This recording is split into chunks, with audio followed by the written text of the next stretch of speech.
I'm Koushik Dutta, an IIT Kharagpur alum from the year 1985.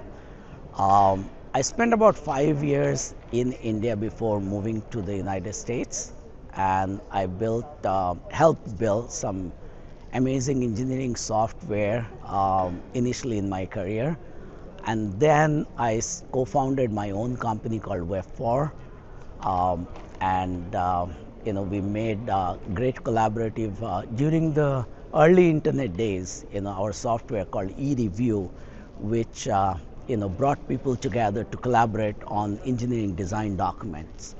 And subsequently that was acquired, and I moved on. I formed another HR software company, and then that was acquired, and then now I'm in my, I would say, fourth innings, with Percipient AI. I'm at the leadership, the vice president of product deployment, and we build visual intelligence platform. The AI systems, I would imagine, are built natively because there's this element of trust and transparency that needs to coexist where there are industries that are heavily regulated. So what is the thought process around that? So the data is the customer's data, okay?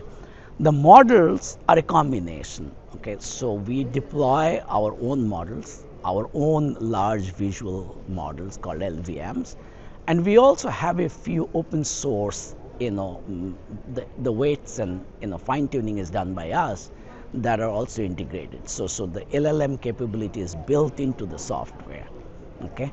And the workflows are very highly regulated and configurable by the users. Since you got India into the conversation, people are saying that India is a place to be right now, especially with the AI boom. It's growing at a rampant pace. What are your hopes for India? So for India, specifically the demographics is something that definitely works in India's favor.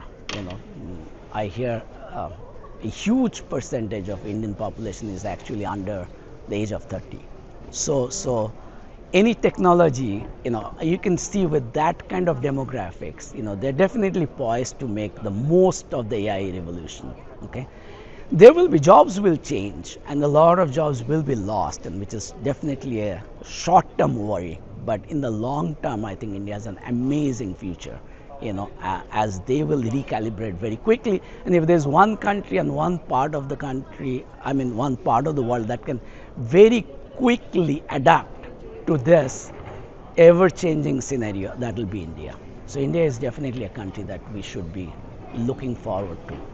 So knowing what you know now, is there anything you wish you had known when you started your career?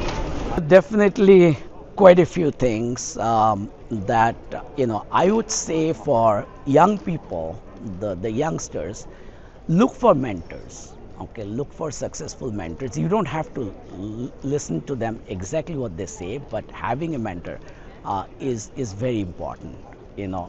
For people at your age who are trying to look at this huge potential in front of you, you should have a couple of mentors, that will help you, and that will go a long way. That's one advice that I have for the youngsters. In terms of how this world is shaping up with AI and agentic AIs and all of this that's taking over, trust me, it's still going to be, at the end of the day, it's going to be the humans. Okay, we know we are talking about all of this, but humans will always be in charge. So don't worry about that taking away your job or anything. Just that the type of job will change, the type of work will change, but nothing to worry about. I see a great future for humanity.